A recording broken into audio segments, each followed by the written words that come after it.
பள்ளிக்கட்டு சபரிமலைக்கு கல்லும் முள்ளும் காலுக்கு மெத்தை சுவாமியே ஐயப்போ ஐயப்போ சுவாமியே.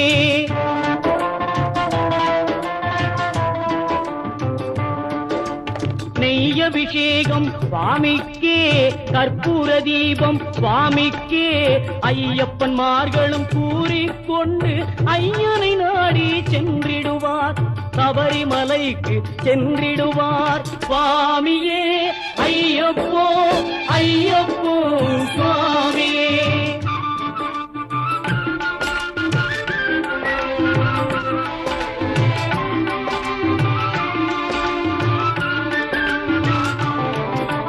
கார்த்திகை மாதம் மாலை அணிந்து நேர்த்தியாகவே விரதம் இருந்து